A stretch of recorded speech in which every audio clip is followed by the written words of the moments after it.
So we will be taking a look at various building components, and the subject we are dealing with is building construction and materials. The questions have been such designed that they will clarify all your theoretical concepts regarding the building components. Okay, so let's move on to the questions. The first question is saying lower portion of a building is called as fill in the blank, while upper part of a building is called as a fill in the blank.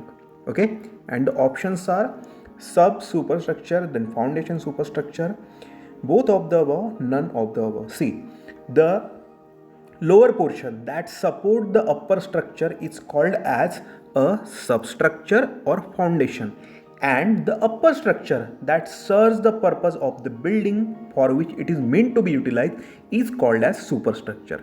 Okay, that's why option A is being right, option B is being right. That's why we will go with option C, that is both of the above. The lower portion of building is called as substructure or foundation, and the upper part of the building is called as superstructure. Alright, let's move to question number next.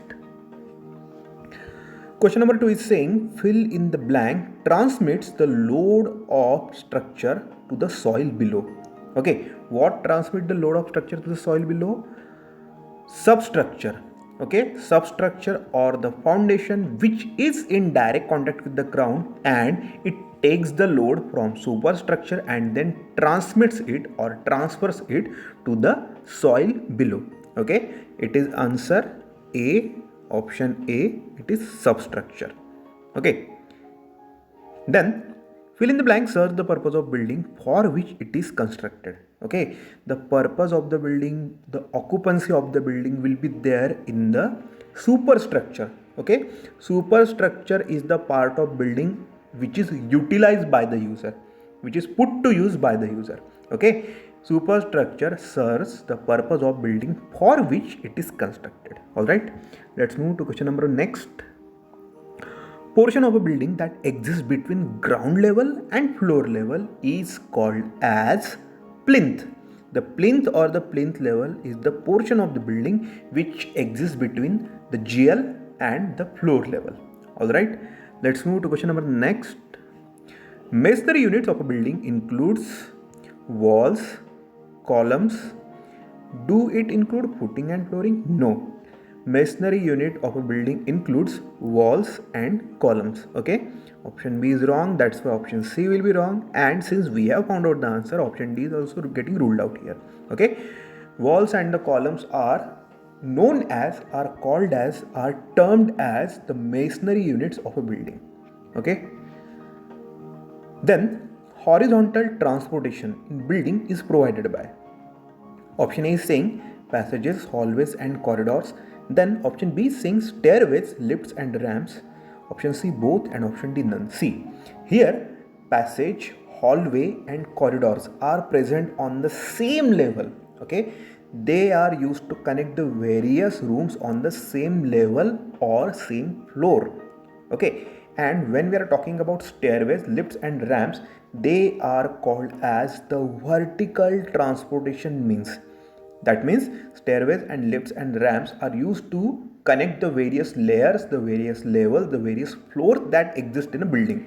That's why when we are talking about horizontal transportation, access on the same floor, on the same level, it is provided by passages, hallways and corridors. That's why we will go with option A. Option A is the right one. Then various floors of building can be accessed by using, yes, we just saw that various floor can be accessed by using the vertical transportation means, and these vertical transportation means include stairways, then escalators, then elevators, then lifts are there, then ramps are there, then ladder is there. That's why all the three things mentioned here, that is staircase, lifts and ramps, are correct. That's why we will go with option D, which is all of the above. Alright, then regarding building finishes, they are provided to the building in order to, see, the motto of providing building finish is to prevent the building from weathering forces, that is to protect the exterior, and also to add to the aesthetics of the building, or to add to the aesthetics of the structure. That's why improvement in appearance and protection of exterior both stand right here. That's why we will go with option C, which is both of the above. All right, shall we move to the next question? Yes. Then building foundations transmit fill in the blank loads to the soil below, and the options are provided as live and dead. See, whatever the loads that are coming to the structure are transmitted to the soil by means of the building foundation. That's why live load, dead load, or any kind of load that exists inside the structure, on the structure, will be transmitted to the soil below. That's why the correct answer, the most correct option here will be both of the above. All right, let's move to question number next. Okay, foundations transmit loads of superstructure such that settlement remain within limit without causing cracks in the superstructure. Zero settlement takes place in the structure and differential settlement takes place in the structure without causing any crack in the structure. Now let's first analyze all the given options. See, when we are saying foundation are transmitting the load of superstructure, then settlement is obviously there. Okay, but the thing that foundation takes care is it keeps the settlement within the limit without causing any crack in the superstructure. Means it protects the superstructure by bearing all the load, and it keeps the settlement within limit, and it takes care that no differential settlement is taking place. Okay, therefore the thing that zero settlement takes place is not right here. Then differential settlement should not take place in a foundation in the total structure. That's why differential settlement is also not the thing. Therefore the option A, settlement remain within the limit and without causing any crack in the superstructure, is the right answer here. Okay, the function of a foundation is to keep the settlement in limit and it doesn't allow any crack formation in the superstructure. All right, that's why we will go with option A. Okay, let's move to question number next then. Load on soil by foundation should be distributed such that it should not slide away from the foundation, then it should not fail in shear, it should not fail in compression, it should not fail in consolidation. See, these are not the failure methods of a foundation. Sliding away is not a thing, then compression, consolidation will always be there. Okay, but it will be in a moderate limit, it will be in a specific limit. The thing that a foundation should take care is that it should not fail in shear while carrying all the loads above it. Okay, the soil that is carrying the whole structure load should not fail in shear. The foundation should not cause any shear failure of the soil. That's why we will go with option B. Okay, let's go to question number next. Masonry units of a building are those which are bonded with mortar, which consist of walls and column. See, we just saw this question that walls and columns are known as, are termed as the masonry units of a building. All right, and walls and columns are bonded by using mortar. Okay, we do use mortar for bonding of these units. That's why we will go with option C, both of the above. So the question is saying wall masonry units are such that they make up or divide space in building to create utility. Then they impart security to the structure and they impart privacy to the structure. Yes, walls are the masonry unit that divide the available space in order to make the best use of the available space or the space that is made available by that specific construction. Then it covers the building. Okay, that's why it imparts the security to the structure. Okay, it resists the external forces from entering the structure. That's why the portion, the part of imparting security is also done by the walls. Then it imparts privacy to the structure. Okay, user privacy is maintained by having walls. That's why all the three options provided here are right regarding the wall. That's why we will go with option D, which is all of the above. Okay, Walls make up the space, then impart security, as well as they impart privacy. Okay, let's move to question number next. A wall may be load bearing, then non load bearing.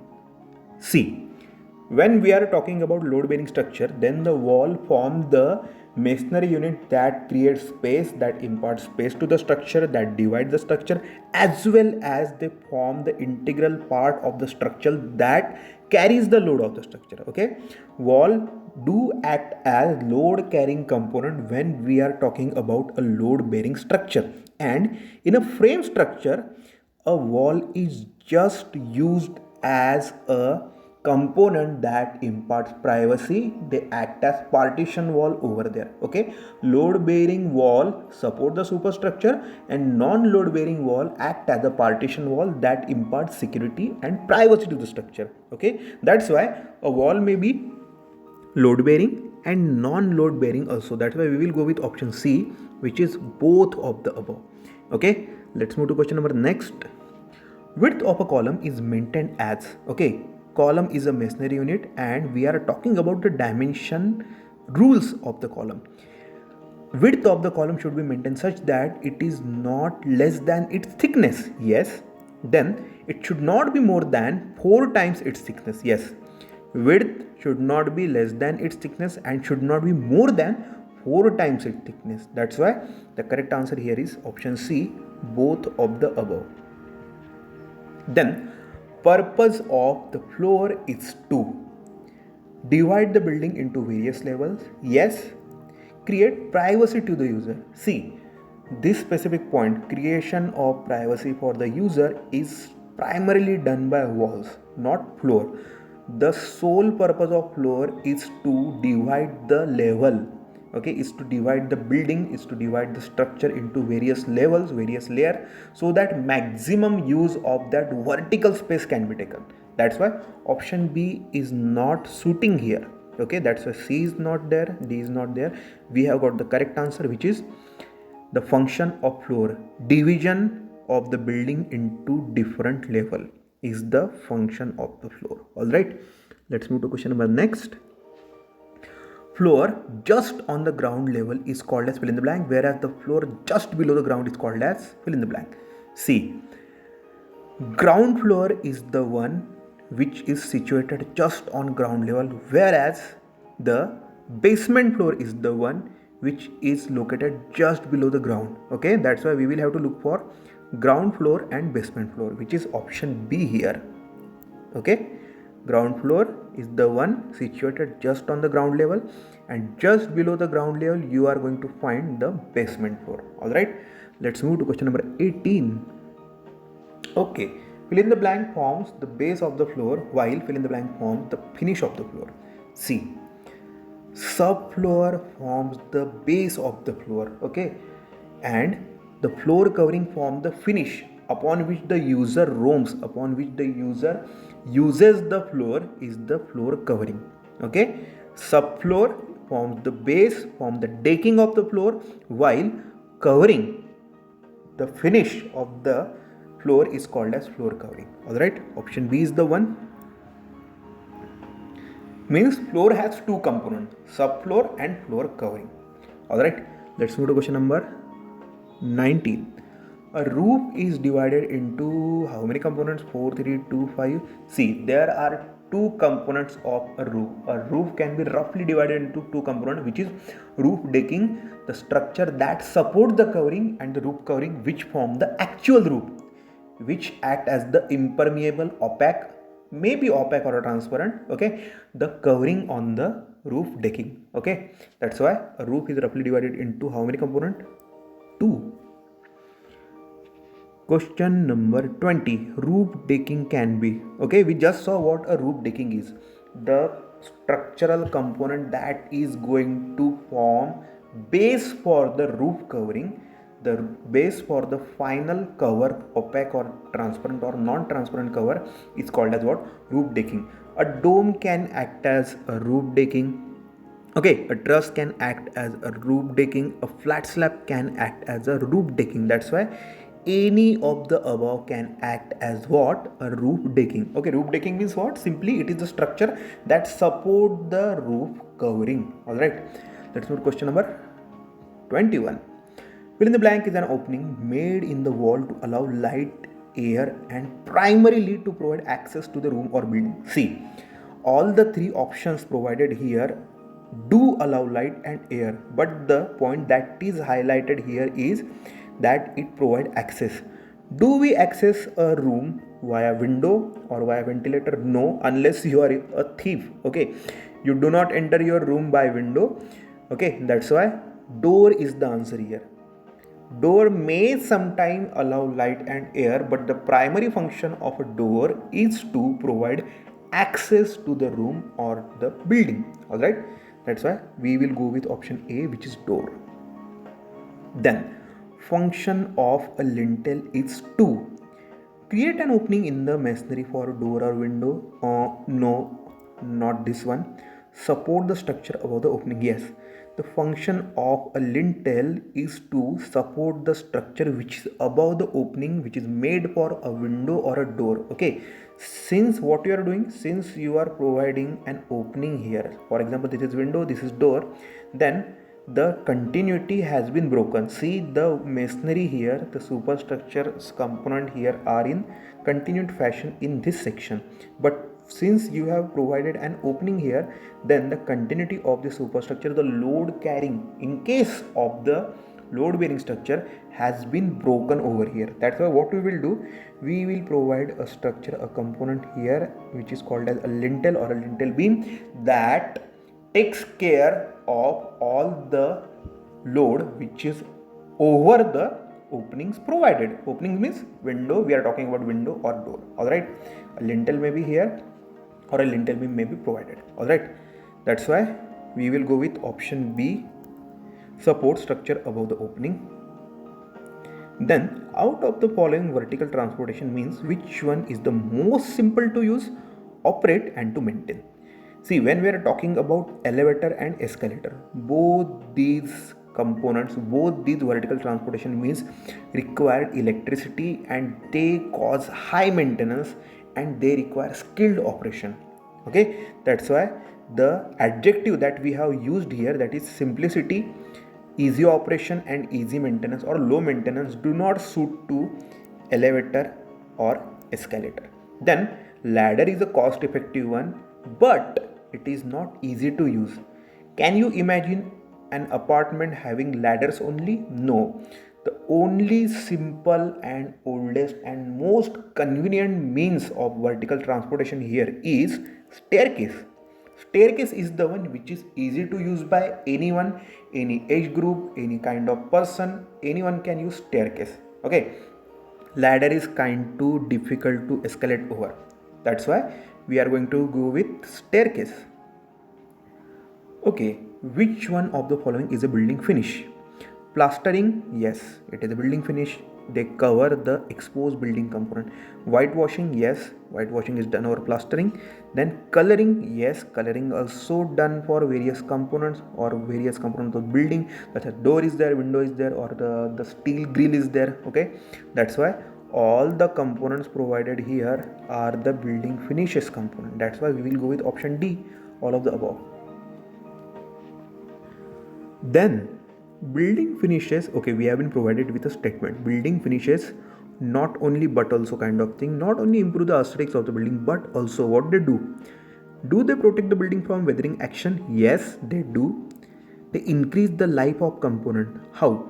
See, when there are components such as wood, window is there, wooden windows are there, wooden doors are there, or any steel component is there, iron components are there. When we are talking about building finishes, which are oil paints are there, or kind of protective coating is there, it also comes under the building finishes. Then when we are applying such building finishes on the building component, they are resisting the action of weathering forces, and thereby by resisting the action of weathering forces they are adding to the service span of the building. That's why increase in the life of component is also done by building finishes. That's why we will go with option C, which is the most correct option here, that building finishes do improve the aesthetic and protect the building and increase the lifespan of the component of the building. All right. So that was the last question regarding building component.